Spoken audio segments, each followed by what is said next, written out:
Imaginez un instant la puissance d'une vérité qui traverse les siècles, résistant autant comme un roc inébranlable. Il ne s'agit pas seulement de mots gravés sur des pages anciennes, mais d'un appel qui résonne encore aujourd'hui, invitant chacun de nous à réfléchir sur le but de l'existence.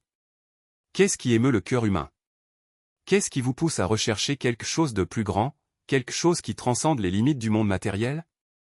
Il existe une force invisible mais palpable qui guide celui qui s'autorise à voir au-delà des apparences.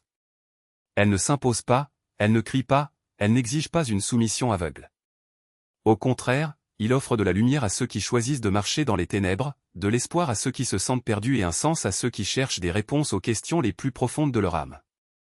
Cette force est la miséricorde divine, une invitation généreuse pour ceux qui souhaitent se reconnecter à ce qu'il y a de plus pur et de plus haut en eux. Mais pourquoi alors tant de personnes résistent-elles à cet appel? Pourquoi s'accrochent-ils à des illusions passagères, à des plaisirs éphémères, à des pouvoirs qui s'évanouissent comme une fumée au vent?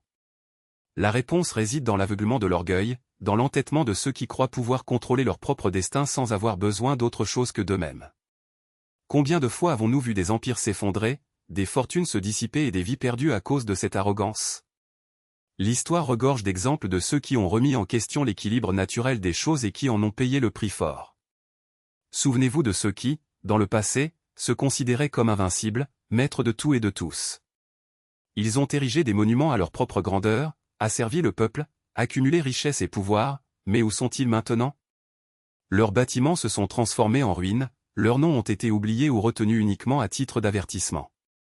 La vraie grandeur ne réside pas dans ce que vous accomplissez, mais dans ce que vous laissez derrière vous, un héritage de gentillesse, de justice et de foi. Et qu'en est-il de ceux qui, même face à des signes évidents, préfèrent fermer les yeux? Qui refusent de reconnaître la main qui les soutient, la voix qui les guide, la lumière qui les guide? Ils sont comme des voyageurs qui, perdus dans une tempête, ignorent le phare qui pourrait les sauver. La vie est trop courte pour être gâchée par des doutes inutiles.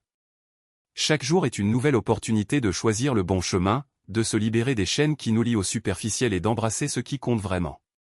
N'attendez pas qu'il soit trop tard. Ne remettez pas à demain ce qui peut être fait aujourd'hui. L'opportunité est devant vous, en ce moment même. Il suffit d'un geste d'humilité, d'un acte de foi, d'un pas vers ce que votre cœur sait déjà être vrai. La récompense n'est pas seulement la paix intérieure, mais la certitude que vous ne serez plus jamais seul, qu'un objectif plus grand guide vos pas.